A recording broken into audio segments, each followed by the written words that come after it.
Bihar CM Nitish Kumar రాజీనామా చేశారు.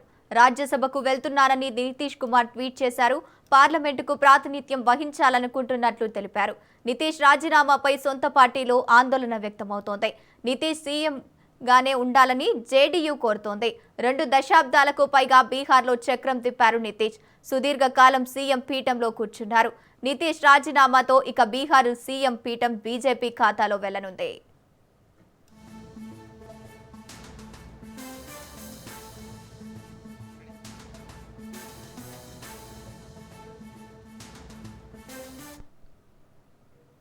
Bihar CM Nitish Kumar రాజీనామా చేశారు. రాజ్యసభకు వెళ్తున్నారని నితీష్ కుమార్ ట్వీట్ చేశారు. రైట్, ఇక ఇదే అంశానికి సంబంధించి పూర్తి డీటెయిల్స్ మా బ్యూరో చీఫ్ రాజిరెడ్డి అందిస్తారు. రాజిరెడ్డి, బీహార్లో ప్రస్తుతం ఉన్నటువంటి ముఖ్యమంత్రి నితీష్ కుమార్ రాజీనామా చేశారు. ఆయన రాజ్యసభకు వెళ్ళబోతున్నారు. ఇప్పటికే చూసుకున్నట్టయితే బీహార్లో రాజకీయ పరిణామాలు శరవేగంగా మారుతున్నాయి. ఎందుకంటే గత ఎన్నికల్లో బీజేపీకి ఎక్కువ స్థానాలు వచ్చాయి. బీజేపీ జేడీయూ ఎన్డీఏ భాగస్వామ్య పక్షాలు అయినప్పటికీ బీజేపీకి ఎక్కువ సీట్లు వచ్చాయి. అదేవిధంగా నితీష్ కుమార్ కూడా ఒక కోరిక ఉందని కూడా నితీష్ కుమార్ స్వయంగా ట్వీట్ చేశారు.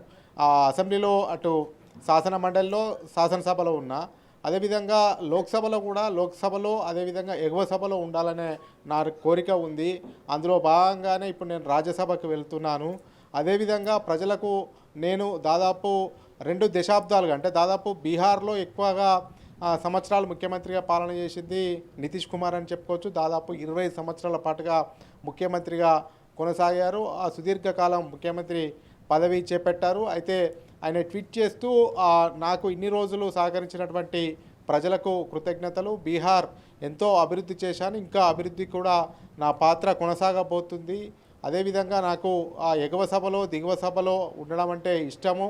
ఇప్పుడు కూడా నేను ఎగువ సభకు పోవాలనుకుంటున్నాను. అందులో భాగంగానే ఎగువ సభకు వెళ్తున్నానని కూడా ఆయన ట్వీట్ చేయడం జరిగింది. అయితే బీహార్లో ఇప్పుడు నితీష్ కుమార్ రాజీనామా చేయడంతో పాటుగా కొత్త ప్రభుత్వానికి ఆయన కృతజ్ఞతలు శుభాకాంక్షలు కూడా తెలియజేశారు. ఈ యొక్క నేపథ్యంలో ఇప్పుడు బీహార్లో మొత్తం ఆసక్తికరంగా చూస్తుంది ఎవరు ముఖ్యమంత్రి కాబోతున్నారు, బీజేపీ శాసనసభ పక్ష నేతగా ఎవరిని ఎన్నుకోబోతున్నారు అనేది కూడా అందరికీ ఇంట్రెస్టింగ్ కలిగే అంశంగా చెప్పుకోవచ్చు. అందులో భాగంగా ఇప్పటికే నితీష్ కుమార్ తనయుడు ఎవరైతే ఉన్నారో అతన్ని డిప్యూటీ సీఎంగా ఇచ్చే అవకాశాలు కూడా స్పష్టంగా కనబడుతున్నాయి. అంతేకాకుండా నితీష్ కుమార్ కూడా కేంద్ర మంత్రి పదవి ఇచ్చి గౌరవించాలనేది కూడా బీజేపీ చూస్తుంది. ఆయన సేవలను జాతీయ స్థాయిలో వాడుకోవాలి అనేది కూడా బీజేపీ తపన పడుతుంది. అందులో భాగంగానే ఆయనను రాజ్యసభకు నామినేషన్ ఇప్పించిన తర్వాత ఎంపీ అయిన తర్వాత ఆయనను కేంద్ర మంత్రిగా తీసుకోవడము, అతని తనయుడు అతని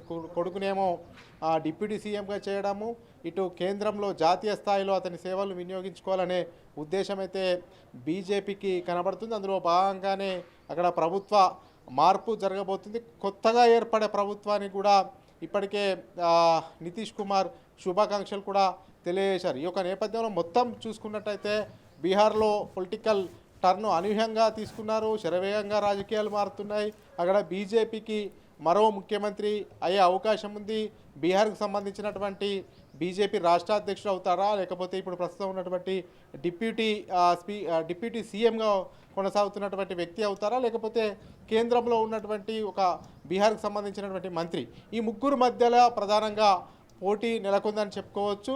అదేవిధంగా జాతీయ నాయకత్వం ఎవరిని ఫైనల్ చేస్తే వాళ్ళనే బీజేఎల్పీ శాసనసభ పక్ష నేతగా ఎన్నుకునే అవకాశం ఉంది. వాళ్ళే సీఎంగా అయ్యే అవకాశం ఉంది. అంతేకాకుండా డిప్యూటీ సీఎంగానైతే నితీష్ కుమార్ తనయుడిని చేస్తామని కూడా ఇప్పటికే బీజేపీ జాతీయ నాయకత్వం ఇండికేషన్ ఇచ్చేది. మొత్తానికైతే బీహార్లో ఇప్పుడు డబల్ ఇంజన్ సర్కార్ అంటే ఇన్ని రోజులు కూడా బీజేపీ భాగస్వామ్యంతోనే ప్రభుత్వం నడుస్తుంది. ఇప్పుడు ఏకంగా బీజేపీకి సంబంధించినటువంటి నేతనే ముఖ్యమంత్రి అవుతున్నట్టు తెలుస్తుంది. అయితే నితీష్ కుమార్ వర్గీయులు మాత్రం అతనికి ఉన్నటువంటి అభిమానులు మాత్రం ఎట్టి పరిస్థితుల్లో మీరు రాష్ట్రాన్ని వదిలి వెళ్ళిపోవద్దు, రాష్ట్రంలో మీ సేవలు అవసరం ఉన్నాయని కూడా చెప్తున్నటువంటి వాతావరణం అయితే కనబడుతుంది. కానీ స్వయంగా నితీష్ కుమార్ కూడా నాకు రాజ్యసభకి వెళ్ళడం ఇష్టమని చెప్పినటువంటి నేపథ్యంలో ఇక ఈ యొక్క తతంగం అనేది క్లోజ్ కాబోతుంది.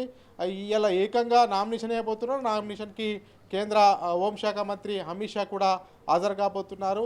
మరి కొత్త ముఖ్యమంత్రి ఎవరు అవుతారో అనేది కూడా ఒకటి రెండు రోజుల్లో తెలిసే అవకాశాలు అయితే స్పష్టంగా కనిపిస్తున్నాయి. Right, thank you Rajireddy.